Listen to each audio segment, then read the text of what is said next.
Pagi hari segala sentosa.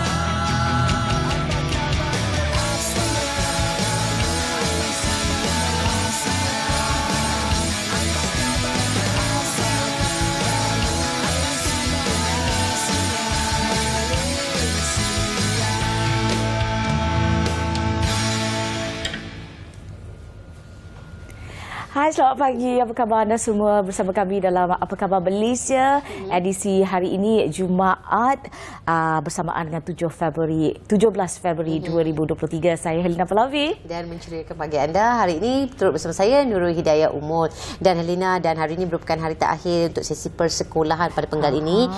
Cuti sekitar 3 minggu, selepas tu masuk ke tahun baru, sesi persekolahan dengan darjah yang baru, tingkatan yang baru, dan ini mungkin satu keseronokan untuk anak-anak. Pastinya dia tertanya-tanya, mak, ayah nak bawa kat mana lah cuti persekolahan ni, nak jalan-jalan kan. Tapi bagi ibu bapa yang berkejaya, pastikan anda telah pun merancang jadual anda. Mungkin cuti persekolahan ini boleh diisikan dengan aktiviti-aktiviti yang menarik bersama dengan anak-anak. Ataupun kadang-kadang Helena, cuti persekolahan ni banyak sekali tempat-tempat, orang kata apa, summer camp lah dibuka untuk memantapkan sahsiah anak-anak ketika ini. Ya, bolehlah kalau anda ada, orang kata, bajet lebih, boleh masukkan anak-anak anda ke dalam camp-camp ini supaya mereka dapat meningkatkan jati diri dan sebagainya. Namun kalau tak ada bajet, jangan risau. Banyak perkara percuma yang boleh dilakukan di sekitar Kuala Lumpur atau pastinya di sekitar kawasan anda juga. Kadang-kadang cara untuk kita mengajar anak kita ini adalah dengan dekat dengan keadaan semula jadi, bagi mereka peluang untuk pergi camping, berkhemah ataupun mandi sungai pun okey. Tapi kalau mandi sungai ni, musim-musim hujan ni, pastikan anda jaga keselamatan anak anda, tahu di mana mereka berada. Kalau tak bawa pergi sungai pun, kalau mereka berada di rumah, pastikan mereka dalam keadaan yang selamat, ada orang yang menjaga mereka. Pastikan mereka barang-barang seperti bahan yang berapi, tajam dan sebagainya tidak mudah dicapai oleh mereka.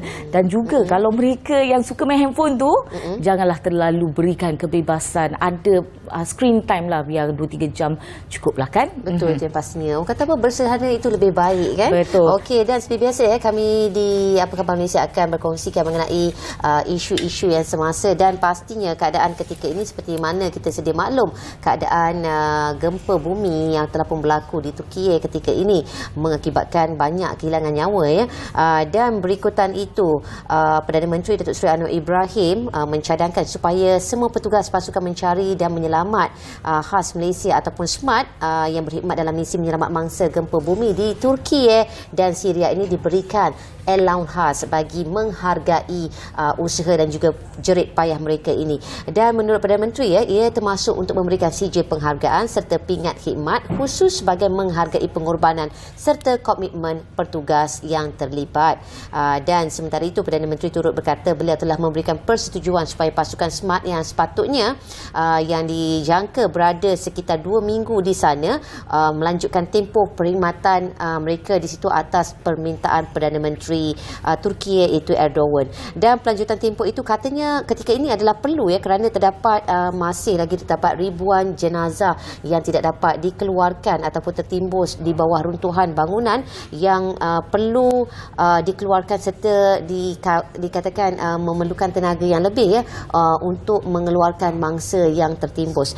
Dan dalam pada itu kekuatan tim Malaysia yang berada di ground zero di bawah SMART adalah sebanyak 140 orang, manakala 110 lagi anggota ketika ini berada di Hospital Medan di Yaman. Dan mungkin kita boleh kongsikan sedikit sebanyak desas-desus yang bertibaran dalam kita melakukan kerja-kerja kebajikan ni, Helena. Rupanya ada juga desas-desus yang mengatakan kenapa Malaysia ni dikatakan dilihat berlebih-lebih dalam membantu Turki. Ini adalah jawapan daripada Perdana Menteri kerana ianya membabitkan satu bencana alam yang melibatkan gempa bumi yang berskala besar. Betul. Di mana ianya jarang dan mungkin tak pernah berlaku sebelum ini di situ, dan atas sifat kemanusiaan sesama manusia untuk membantu mereka ketika ini untuk daripada mempermudahkan segala urusan akibat kerosakan bencana yang disifatkan jarang berlaku. Dan mungkin kita boleh kongsikan juga ya, Perdana Menteri turut memaklumkan jumlah dana dan kemanusiaan terkumpul pada mangsa gempa bumi di Turki ketika ini telah pun mencecah 50 juta ringgit. Kita sedia maklum lihat rakyat Malaysia yang begitu kaya dengan sifat prihatin, peri kemanusiaannya, tadi kita ucapkan.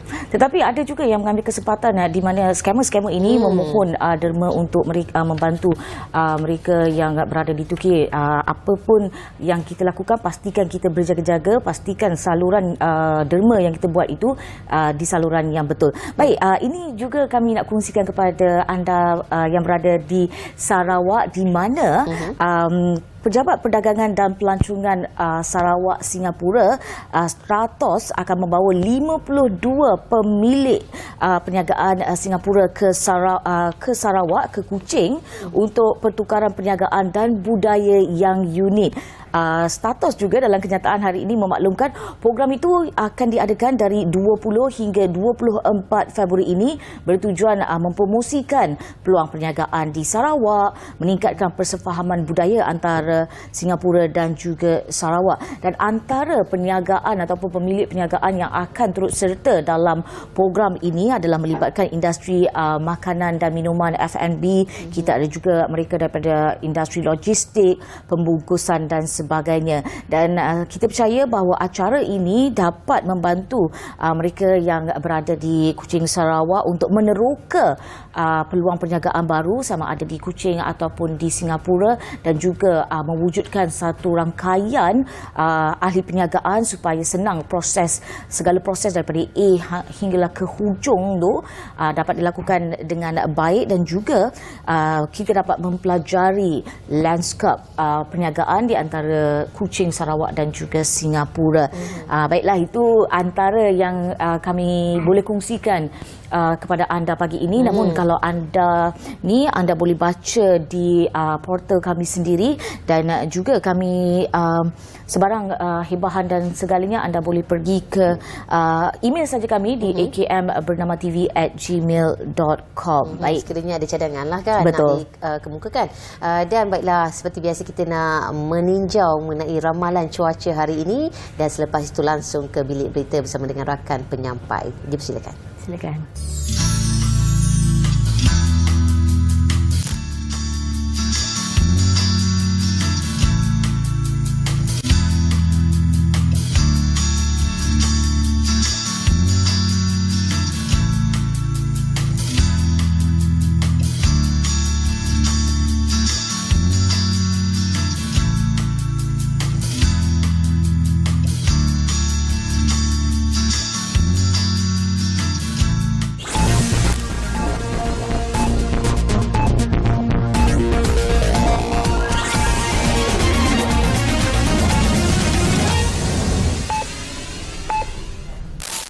Selamat dan salam Malaysia Madani, saya Pravina Turisinggam, dan dari bilik berita dimulakan dengan perkembangan ini.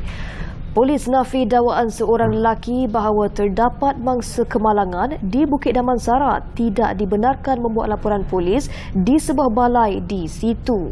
Menurut Ketua Polis Daerah Brickfields ACP Ami Hizan Abdul Syukur, hasil siasatan mendapati balai Bukit Damansara yang dimaksudkan adalah pondok polis komuniti di Bukit Damansara yang sudah ditutup sejak 2010 dan tidak beroperasi lagi. Pihaknya mengesan satu ucapan dimuat naik pada 9.58 malam pada Khamis menggunakan akaun Twitter dikenali sebagai @maniammkm. Pengguna Twitter itu mendakwa satu kemalangan berlaku di kawasan Bukit Damansara dan mangsa tidak dibenarkan membuat laporan di Balai Bukit Damansara serta diminta untuk pergi ke Balai Polis Taman Tun Dr. Ismail atau Ibu Pejabat Polis Daerah. ACP Ami Hizan menegaskan, ucapan itu satu fitnah dan polis akan membuat satu laporan berkaitan kes tersebut kerana pondok berkenaan sudah diambil alih oleh Syarikat Kawalan Keselamatan Sri Lara pada 2011. Dalam kenyataan, beliau menjelaskan kes akan disiasat mengikut Seksyen 233 Akta Komunikasi dan Multimedia 1998 dan Seksyen 500 Kanun Keseksaan. Justru orang ramai dinasihat agar tidak mudah percaya dengan penyebaran maklumat di laman sosial tanpa sumber yang sahih dan tepat daripada polis. Mana-mana individu yang mencalonkan diri dalam pemilihan UMNO kali ini disaran mengamalkan etika kempen yang positif. Perkara itu diputuskan mesyuarat Majlis Kerja Tertinggi UMNO yang berlangsung malam tadi. Ketua Penerangan UMNO Isham Jalil berkata, saranan itu dibuat berdasarkan sambutan menggalakkan dari individu yang berminat menawarkan diri merebut jawatan yang dipertandingkan, sekaligus menunjukkan demokrasi dalam UMNO tetap bercambah.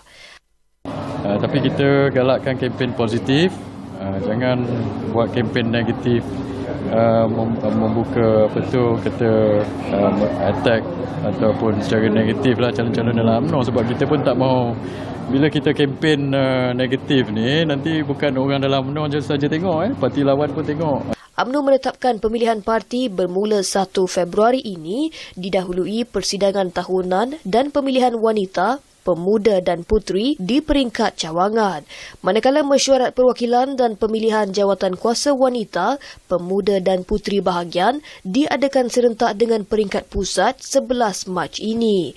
Mesyuarat perwakilan dan pemilihan jawatan kuasa UMNO bahagian akan diadakan serentak bersama pemilihan ahli MKT pada 18 Mac ini. Kerajaan harus fokus terhadap isu rasuah jika mahu mewujudkan kerajaan yang berintegriti. Pengarah Dasar dan Strategik Pusat Tadbir Urus Integriti dan Anti Rasuah Nasional GIACC, Muhammad Gunawan Cik Abdul Aziz berkata, tadbir urus kerajaan adalah kunci untuk menghapuskan rasuah yang sekaligus dapat mendukung kekuatan integriti itu sendiri. Kita jangan terus membicarakan tentang integriti. Kita membicarakan tentang anti-corruption ataupun rasuah. Dia mesti bermula dengan governance. Atau bahasa PM 10 kita ni ialah tata kelola. Jadi tata kelola ini adalah kunci kepada bagaimana mewujudkan satu suasana yang akan mendukung integriti itu sendiri. Dan juga natijahnya ialah terhindarnya rasuah itu daripada berlaku. Beliau berkata usaha menghapuskan rasuah dalam tadbir urus kerajaan memerlukan ekosistem pentadbiran yang ikhlas dengan fitrah sebagai seseorang yang memegang sesuatu kuasa, bukan sekadar tata kelola politik dan korporat. Tata kelola insan. Jadi kerana apa? Perkara ini memang bukan satu perkara mudah dan ia sebenarnya sangat beriringan dengan kita kata pendidikan agama, pendidikan keluarga tentang patriotisme kepada negara. Kita bercakap ialah Islam sebagai agama persekutuan, kita berbicara tentang Islam. Tapi kalau kita tengok di Jepun, kita tengok mereka pun bukan masalah, tapi mereka ada integriti kerana berdasarkan kepada prinsip sayang pada negara. Beliau berkata demikian ketika menjadi tetamu ruang bicara terbitan bernama TV pada malam tadi. Dengan laporan itu, sekian dari Berita bersiaran bersama saya Pravina Tresingam, salam hormat dan salam Malaysia Madani.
Wow, itu dia ya kemeriahan yang dapat kita saksikan dalam Tourism Johor dan layang-layang.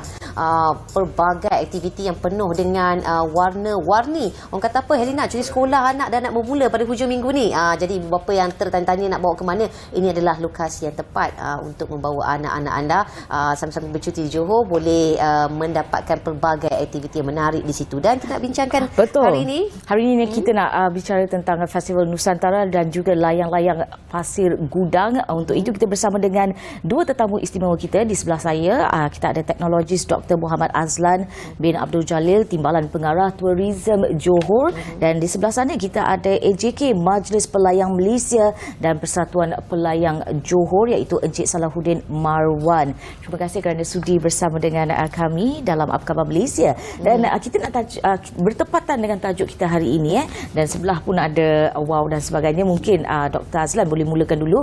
Kita nak Tuan nak kongsikan kepada semua para penonton yang sedang menonton kita pada ketika ini. Kita nak tahu tentang Nusantara Music and Johor International Food Festival.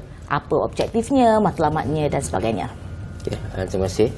Jadi Nusantara Music Festival dengan Johor International Food Festival ni ialah merupakan inisiatif Kerajaan Negeri Johor melalui Tourism Johor untuk kita kumpulkan muzik dan makanan Nusantara. Seperti yang kita tahu bahawa Johor ni kedudukan dia strategik. Sebelah kita ada Singapura, kalau sebelah pantai barat kita ada Indonesia.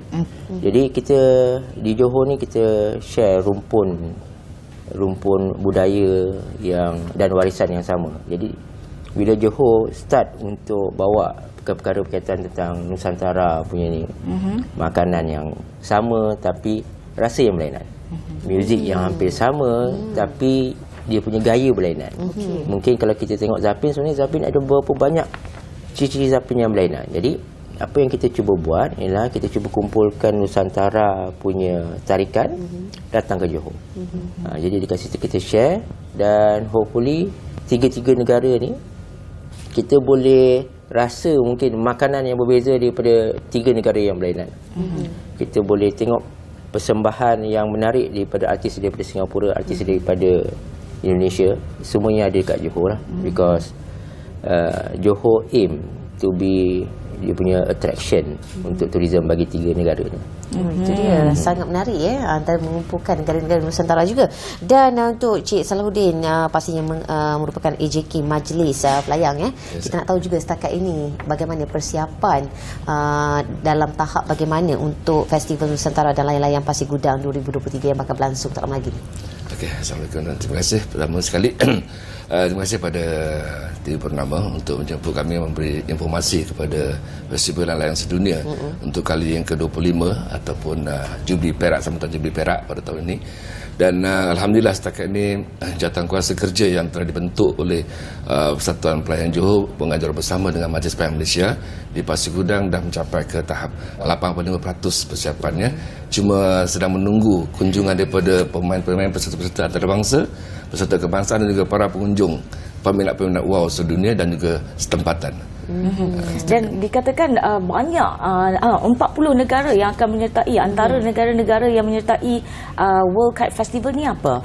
Okay, untuk tahun 2023 edisi ke-25, setelah 2 tahun kita tidak dapat melaksanakan festival layang sedunia, untuk kali ini ada 40 buah negara yang menyertai, melibatkan 109 penyertaan ataupun peserta. Yang kebanyakannya daripada negara-negara di samping negara ASEAN.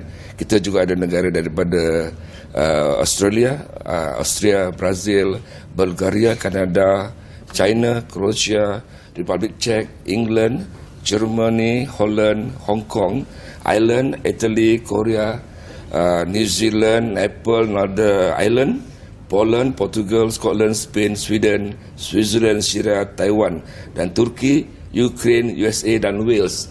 Dan 2 negara baru yang turut berminat untuk menyertai festival kali ini daripada Tahiti dan Isle of Man.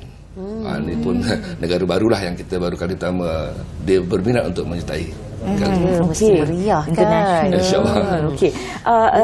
Dr. Azlan juga kita nak tahu, kita tahu bahawa Festival Nusantara dan Festival Layang-Layang ini adalah dua program yang berbeza namun akan dijalankan di kawasan yang sikit lebih kurang sama. Namun apa beza pengisian untuk Festival Nusantara itu? Okey, macam saya beritahu tadi, Nusantara is all about culture, persembahan dan sebagainya, termasuk food yang berlainan. Okey. Kite Festival strictly about kite. Okey. So a very niche market untuk layang-layang. Something yang very popular, culture, belief dan sebagainya adalah di Festival Nusantara. Okey. Jadi kalau nak yang jenis pelancong ataupun pelawat yang suka hiburan, warisan dan sebagainya serta makanan, boleh fokus untuk datang Nusantara. Okey. Yang akan berlangsung pada 3 dan 4 Mac. Jadi sebelum tu boleh datang untuk enjoy festival layang-layang. Jadi mana pelancong yang yang boleh datang stay 1 minggu atau 2 minggu, you can go, boleh datang ke festival layang-layang dulu, stay, dan lepas tu ada Nusantara Music Festival serta Food Festival. Maknanya berapa lama aktiviti ni akan berlangsung, Doktor? Layang-layang sebenarnya dah start seminggu. Okey. Nusantara dia akan sambung lebih kurang dalam 4-5 hari selepas tu. Jadi dia seolah continuous event. Kita Tourism Johor laksanakan yang bersama Majlis Bandaraya Pasir Gudang supaya kita boleh dia akan datang dan stay seminggu. Kita nak cuti sekolah ni semua datang dan enjoy di Johor. Jadi maksudnya nak acara yang berterusan lah sepanjang hampir 2 minggu. Jadi faham kan? Okey, kita nak tahu juga Cik Salahuddin, antara pengisian sekitar hampir 2 minggu itu padat dengan aktiviti pastinya. Apakah selain daripada festival layang-layang, apakah antara pengisian lain yang penonton ataupun orang ramai perlu ambil tahu dan rugi sebenarnya kalau tak datang? Betul, betul kata seperti apa yang kita wawarkan sebelum ini. Ada satu darikan kepada pelancong khususnya di luar negara dan juga kepada warga tempatan di Pasir Gudang dan juga di dalam Malaysia kerana festival yang sedunia Pasir Gudang telah pun termasuk dalam kalender of the year dan dia telah dikenali sebelum ni. Antara acara-acara yang menarik sepanjang 6 hari berfestival di Bukit Layang-Layang Pasir Gudang, pengisian kita ada 4 segmen. Kita ada pameran, kita ada persembahan, kita ada pertandingan dan juga ada bengkel. Maksud bengkel dalam konteks bengkel membawa tradisi, bengkel umum seperti kanak-kanak, ibu bapa ibu anak-anak, dia akan hadir bersama dengan pemain peserta untuk menghasilkan satu layang-layang kecil dan diterbangkan di arena. Itu mendapatkan kemeriahan lah. Manakala pertandingan akan melibatkan peserta-peserta kebangsaan yang akan menerbangkan 4 kategori wow kebangsaan, wow bulan, wow jalebudi, wow kucing dan 1 wow tradisi negeri. Kalau di Johor, wow merak lah, yang mana dalam paparan ni wow negeri Johor, wow tradisi negeri Johor. Dan juga persembahan daripada peserta antarabangsa yang kita hadirkan seperti mana yang saya sebut tadi, 40 buah negara yang akan mulakan persembahan permainan di arena bersama-sama dengan peserta kebangsaan dalam arena pertandingan. So di situlah kita dapat lihat kemeriahannya dengan latar belakang layang-layang gergasi daripada luar negara, di samping peserta ataupun pemain kebangsaan akan melayangkan wow-wow tradisi mereka. Itu kemeriahannya. Dan kita kat bawah semua macam wow. Kan jadi wow tu kan. Wow tu. Okey, Dr. Azlan, kita nak tahu juga untuk Festival Nusantara ini siapa target market kita dan berapa orang jumlah yang disasarkan oleh Kerajaan Johor misalnya dalam dan luar negara? Kita sasarkan minima 300,000 minima. Wow. Kita pengalaman Tourism Johor dah menganjurkan festival pada tahun lepas.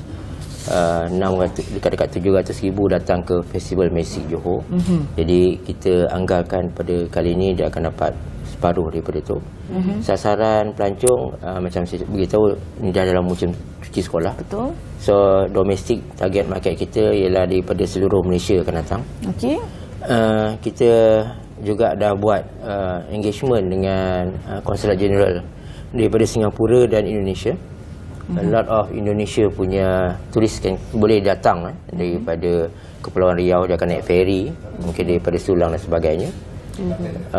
Dan Singapura, daripada negara Singapura biasa dia akan datang setiap minggu sebenarnya untuk melawat tarikan yang ada dekat dalam negeri Johor lah. Jadi kita memang expect bahawa daripada seluruh Malaysia datang daripada Singapura datang dan daripada Indonesia datang. Dan difahamkan ada juga ya Johor International Food Festival kepada komuniti setempat serta industri juga berlangsung ketika itu, dan kita nak tahu juga impak terhadap festival tersebut pada masyarakat setempat. Okey, pelancongan ni sebenarnya adalah dia memberi faedah kepada masyarakat tempat. Okey. Contohnya kita buat food festival. Semua jenis food, vendor yang sebagainya akan datang dan akan berniaga di situ. Jadi macam saya cakap tadi awal, kalau kita sebut ketupat ni ada beberapa macam je ketupat. Macam burasak dekat Johor ni beza. Setempat tu beza, rendang pun beza.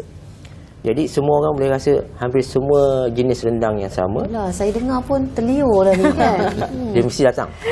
Jadi bila rasa rendang, jadi pembuat rendang ni biasanya most of kita ni usahawan kecil dan sebagainya dapat berniaga pada masa tu. Okey. Dia Inilah dapat masanya nak mengenali ya makanan-makanan pelbagai daripada latar belakang dan juga tradisi. betul. Tradisi satu, yang moden satu.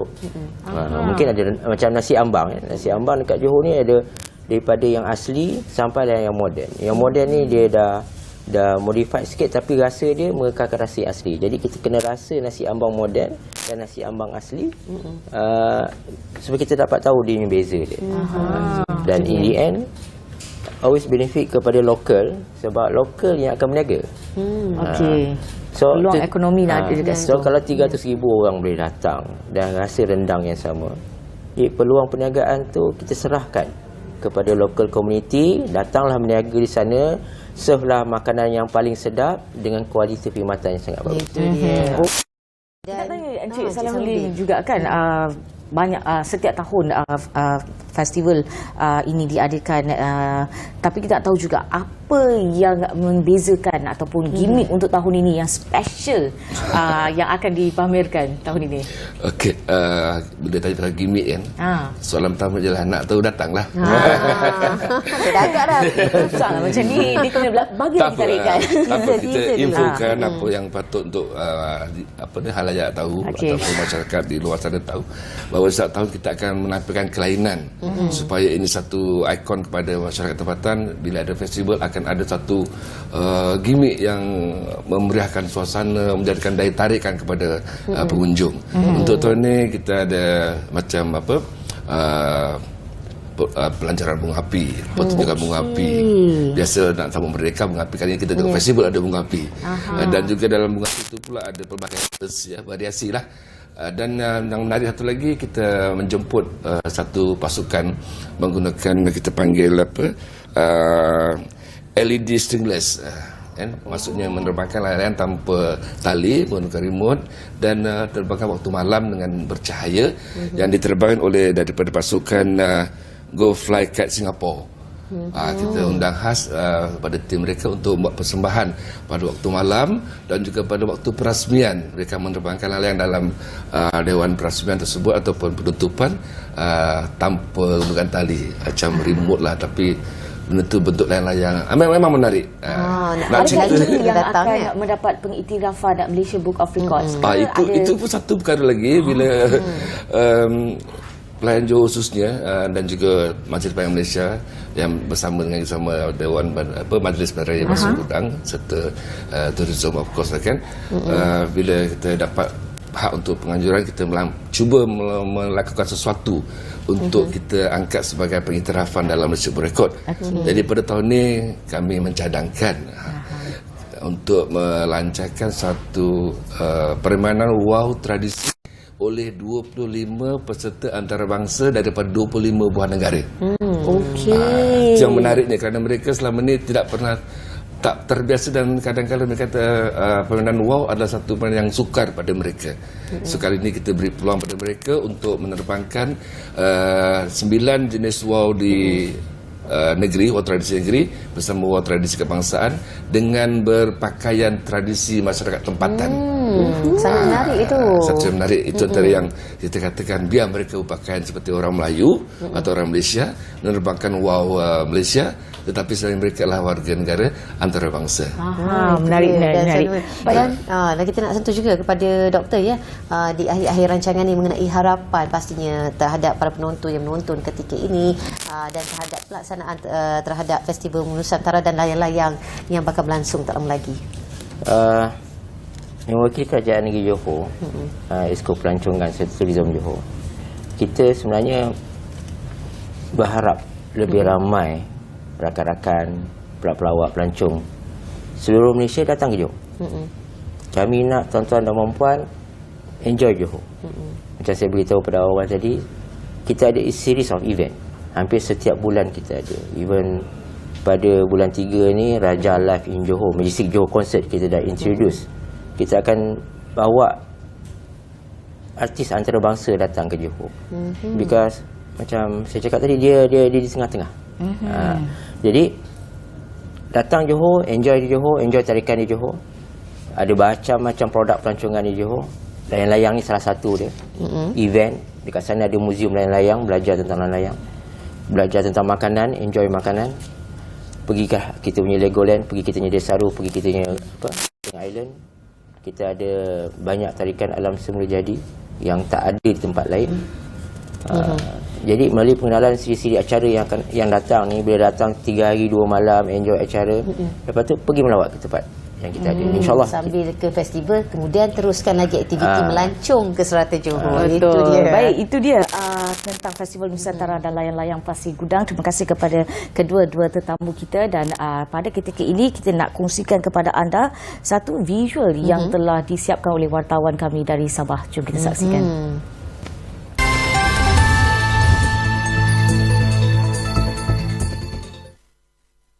Baiklah, terima kasih. Sebuah kem tentera darat Malaysia TDM akan dibina di Felda Sahabat Lahad Datu dengan kos RM646.15 juta dalam masa terdekat. Itu menurut Menteri Pertahanan Datuk Seri Muhammad Hassan. Beliau berkata inisiatif itu bertujuan memindahkan 1 Batalion Infanteri dan unit Brigade ke-13 Infanteri sebagai usaha meningkatkan tahap keupayaan serta kesiapsiagaan TDM menangani ancaman semasa sekaligus mengukuhkan tahap keselamatan di pantai timur Sabah. Dalam pada itu, Muhammad juga berkata usaha berterusan bagi membina kesepakatan dalaman, peningkatan kesiagaan serta pengukuhan kerjasama pertahanan antara warga Angkatan Tentera Malaysia dan penduduk tempatan dilakukan secara menyeluruh serta mapan. Menurutnya, keberadaan pos dan kawalan tentera serta kem tentera baharu yang akan dilengkapkan dengan pelbagai kemudahan di kawasan pantai timur Sabah ini dilihat dapat memberikan keyakinan dan kepercayaan masyarakat kepada ATM serta negara. Sementara itu, satu blok rumah pekerja melibatkan 8 pintu musnah dalam kebakaran di ladang Lamson di Lahad Datu semalam. Dan jurucakap Pusat Gerakan Operasi Jabatan Bomba dan Penyelamat Malaysia Negeri Sabah berkata pihaknya menerima panggilan kecemasan pada 9.29 pagi dan lebih 10 anggota bersama 2 jentera dihantar ke lokasi kejadian. Pasukan bomba telah bertindak memadam api menggunakan sumber air dari tangki jentera dan lori tangki air dari ladang berkenaan. Tiada kemalangan jiwa dilaporkan dan punca kejadian masih dalam siasatan dan operasi berkenaan ditamatkan sepenuhnya pada 11.30 pagi. Sekian itu adalah laporan ringkas dari Sabah. Terima kasih.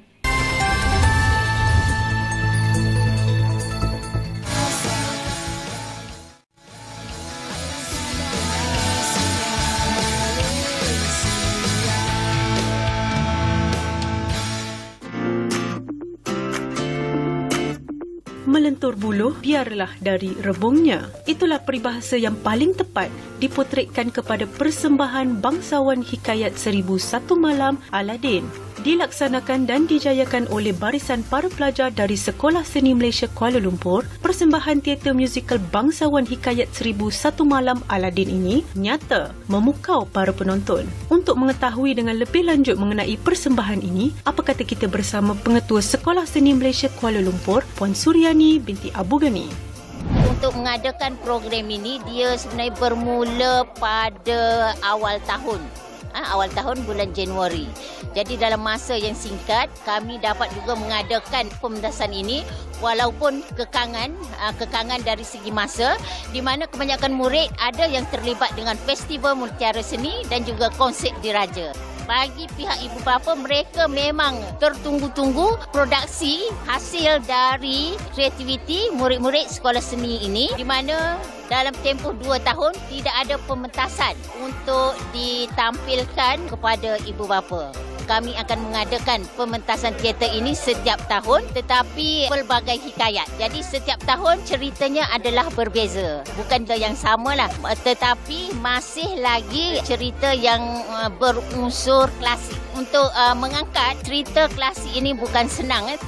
Ditanya mengenai pemilihan naskah Bangsawan Hikayat 1001 Malam sebagai naskah persembahan, berikut merupakan komen dari pengarahnya sendiri iaitu Encik Fairul Pujangga. Kami mahu mengangkat keseluruhan nilai seni yang ada di Sekolah Seni Malaysia. Jadi saya lihat teater bangsawan yang boleh melengkapi total ensemble ini. Daripada muzik, penari, pelakon sehingga kepada dekat aset prop yang melihatkan visual lah. Kami rancang ini sebenarnya dah bertahun tapi tahun ini baru dapat direalisasikan melahirkan murid kita sebagai anak yang boleh melengkapi seluruh aspek seni persembahan. Kembali kepada cerita asal Hikayat 1001 Malam yang berkembang dengan cerita Aladin. Kaitan 3 ini saya nak mahu cabar adakah ia boleh sustain untuk seluruh persembahan walaupun memakan masa babak yang banyak. Tapi alhamdulillah malam ni nampaknya berjaya lah. Semua yang kita rancang dapat direalisasikan sebaiknya berkat bantuan dan kerjasama semua. Hikayat 1001 Malam yang dijayakan oleh para pelajar Sekolah Seni Malaysia Kuala Lumpur ini bukan sahaja dapat menonjol bakat di kalangan para pelajar tetapi juga memberikan harapan masa depan dunia kreatif Malaysia. Kemai meriah lagi. Hikayat 1001 Malam, anak-anak ni bergembira, seronok kan. Dalam pada itu kita pun sebagai ibu bapa pastinya keseronokan anak dan juga keselamatan anak menjadi keutamaan kita. Betul, dan bercakap tentang keselamatan kanak-kanak ini, kita nak war-warkan kepada anda semua di mana semakan untuk pesalah jenayah seksual kanak-kanak telah pun boleh kita lakukan. Ia adalah daripada maklumat dalam sistem daftar kanak-kanak EDKK. Dan siapa sebenarnya yang boleh membuat semakan ini? Antaranya adalah mereka yang bekerja dalam bidang pengasuhan, pendidikan, penjagaan kesihatan, pengangkutan sukan dan rekreasi dan juga mana-mana sektor yang dirasakan sesuai oleh Ketua Pengarah JKM. Dan tujuan EDKK ini adalah meningkatkan perlindungan dan keselamatan terhadap kanak-kanak. Kita nak cegah dan kekang jenayah yang berlaku ataupun jenayah-jenayah yang akan berulang. Caranya untuk pada ketika ini, caranya adalah kita kena pergi ke JKM untuk buat permohonan, kemukakan kad pengenalan dan juga dokumen sokongan untuk pendaftaran dan isi borang. Dan feedback akan dijalankan akan diberikan dalam masa 5 hari daripada hari anda membuat laporan, hari bekerja, dan ia sama ada anda boleh ke JKM ataupun mereka akan hubungi kita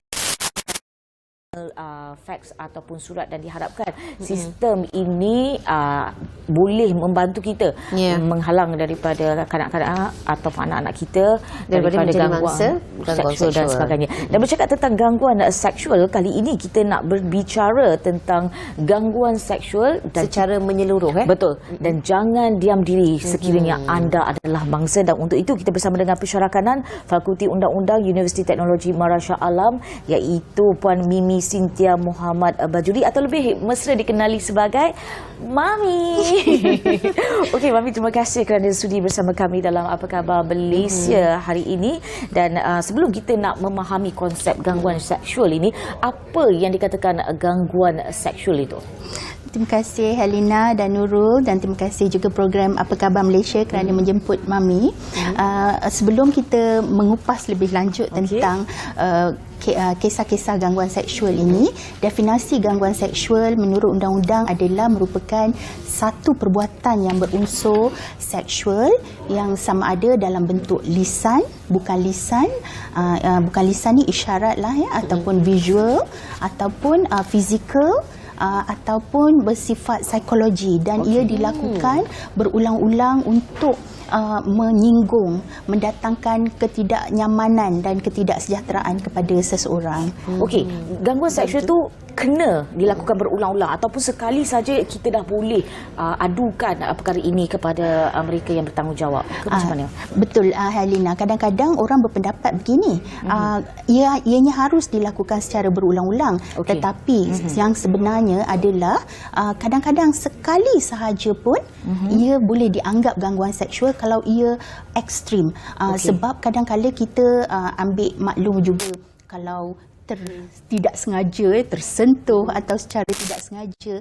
Jadi tetapi kalau yang walaupun sekali tapi ianya menyentuh setengah-setengah bahagian di tubuh badan kita, dan itu mungkin boleh kita katakan gangguan seksual yang sebenar. Tapi saya tertarik bila Mami cakap berdasarkan niat, tak sengaja. Kalaulah perkara itu berlaku sekali, niat tak sengaja, adakah ia boleh dikategorikan sebagai gangguan seksual, perlu dilaporkan atau bagaimana? Okey, kalau dari sudut niat itu, memang dalam undang-undang kita memang memerlukan niat yang sangat jelas untuk melakukan kesalahan, dan especially untuk gangguan seksual ini, dia adalah suatu kesalahan yang macam kita tak ada bukti yang jelas. Maknanya kadang-kala your word against my word. Jadi kalau Mami ambil contoh macam perbuatan rogol, boleh kita akan ada medical report yang menunjukkan mangsa telah dirogol, tetapi kalau macam gangguan seksual ini kita tidak ada sebarang bukti yang khusus. Jadi berbalik kepada soalan tu tadi, kalau seandainya perbuatan itu jelas, macam kadang-kadang kalau orang tu lalu memang dengan sengajanya dia brushing the hand kepada bahagian-bahagian tubuh badan kita yang tertentu, yang itu Mami katakan dia berniat untuk membuat gangguan seksual. Ya, itu jelas ya. Mami, kebanyakan mangsa gangguan seksual dilihat mengalami kemurungan. Mereka tidak tahu ke mana hendak melaporkan diri, ataupun lebih jelas sekali yang paling ketara ataupun yang menjadikan ianya semakin berakal umbi apabila mangsa itu sendiri memilih untuk berdiam diri dan memendam. Dan sebenarnya kenapa kebanyakan ianya memberi kesan emosi yang begitu besar kepada mangsa itu sendiri? Mungkin berkongsikan. Itulah Nurul, memang kadang-kadang kita sedih juga bila mangsa gangguan seksual ini berdiam diri, kerana salah satu punca yang Mami boleh katakan adalah pertamanya mereka takut akan kesan victim blaming. Kadang-kadang masyarakat dia victim blaming mangsa itu sendiri, seolah-olah dipersalahkan, dikatakan itulah pakai seksi, itulah sangat macam inviting, ataupun kadang-kadang mereka berdiam diri kerana mereka takut kehilangan kerja, kerana pelaku itu mungkin majikan ataupun seseorang yang dia bergantung. Mami ambil contoh kalau dia jurulatih dengan atletnya, pensyarah dengan pelajarnya, ya.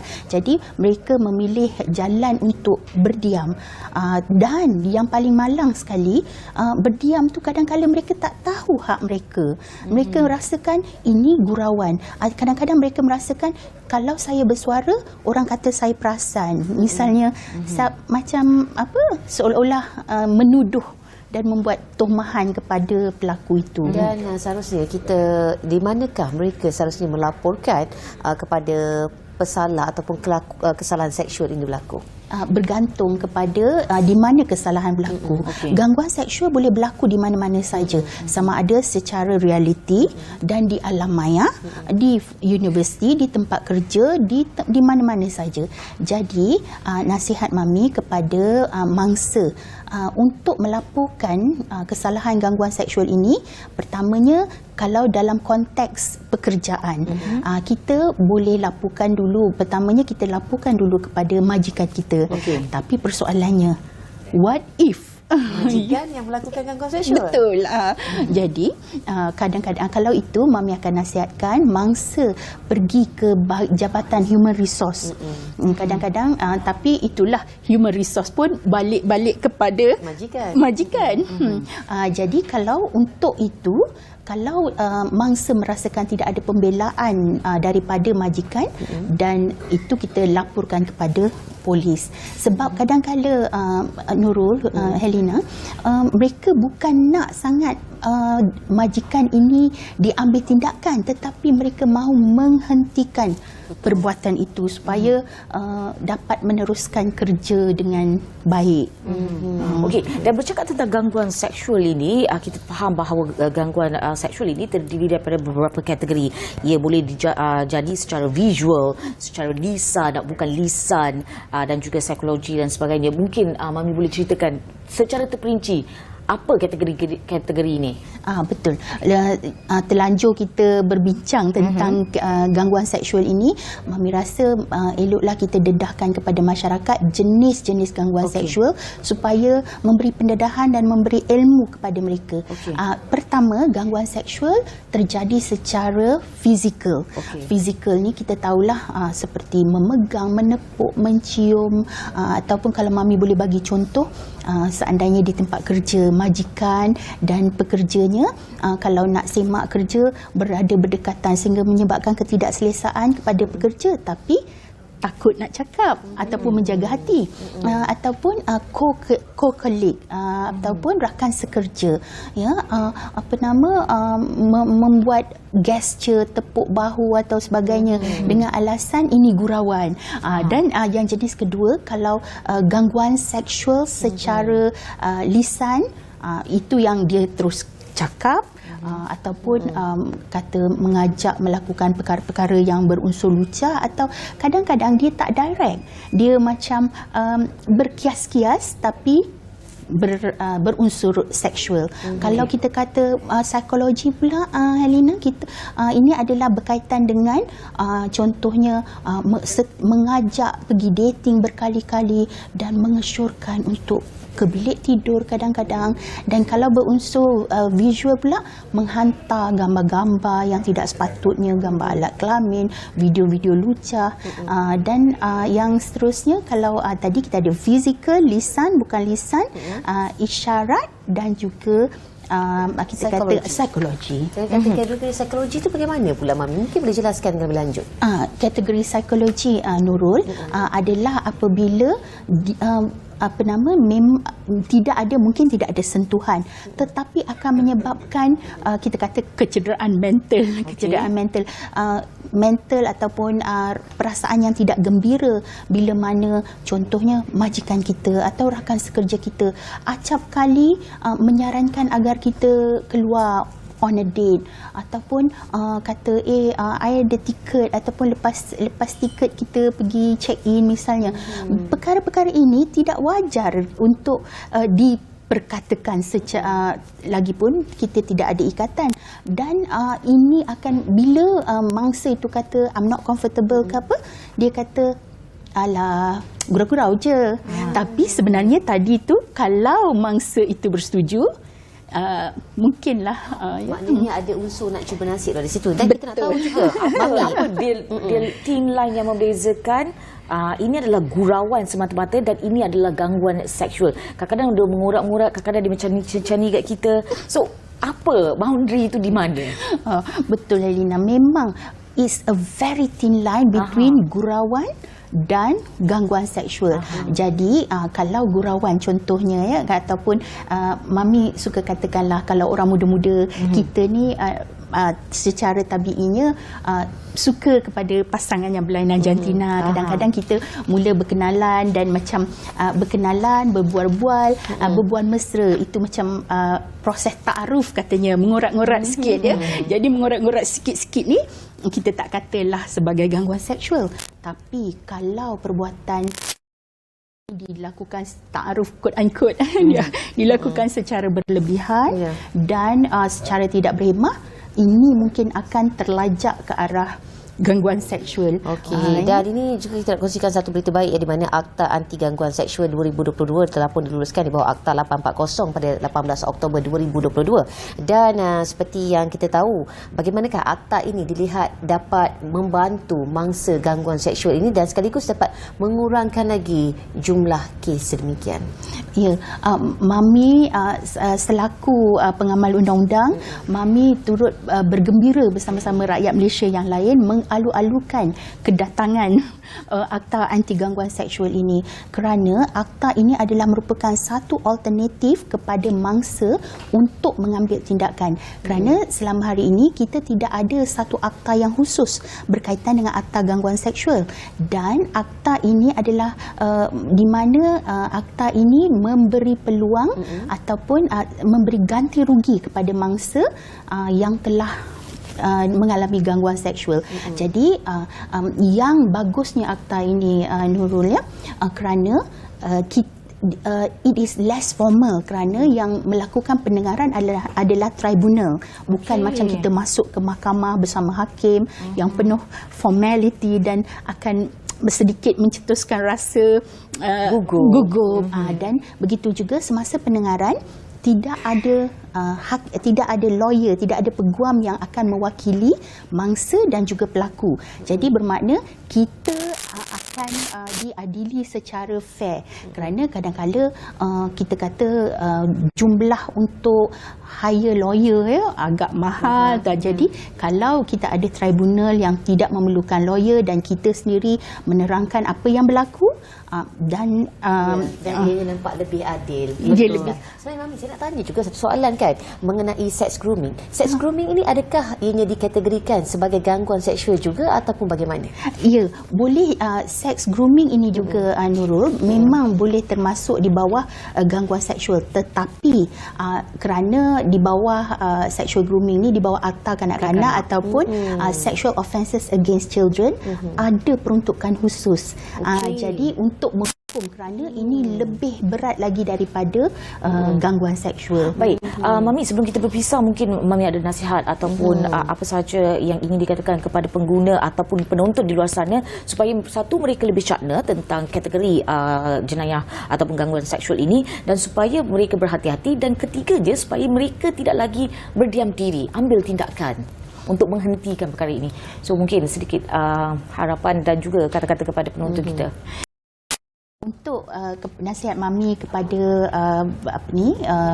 penonton di luar sana, pertama, do not suffer in silence. Kedua, know your right. Ketiga, kita mungkin boleh jadi mangsa dan kita boleh jadi pemangsa. Oleh itu, kita sendiri hendaklah kita kata educate the public.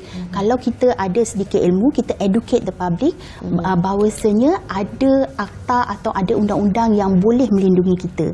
Dan sekiranya kita mungkin tergolong dalam mereka yang agak nakal sikit, mungkin kita juga kita kata jangan lakukan gangguan seksual atas nama gurauan. Dan yang nasihat Mami yang seterusnya adalah kepada masyarakat di luar sana, kita hendaklah peka kepada kita punya persekitaran, emosi, dan watch out kalau dah ada orang yang mula macam nak sedikit gangguan seksual, bertegas. Katakan, saya tak suka, hentikan ini, tapi pastikan dengan berhemah. Dan kalau kita merasakan kita adalah mangsa gangguan seksual, rekodkan bukti-bukti.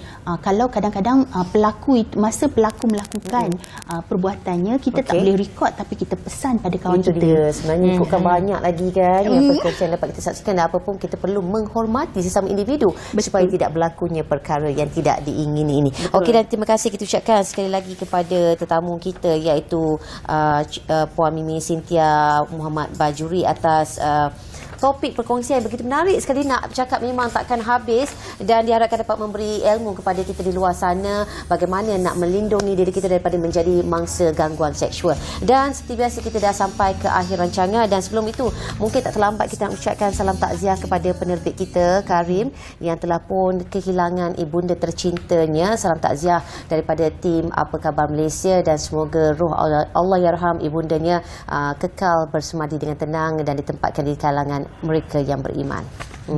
Al-Fatihah. Baiklah, itu sahaja daripada kami untuk hari ini. Saya Helena Pahlavi. Dan saya Nurul Umar. Assalamualaikum, salam hormat dan sehingga berjumpa lagi. Jaga diri anda.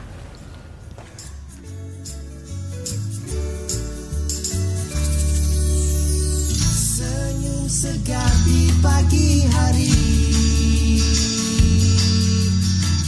terus bangkit yakin berdiri.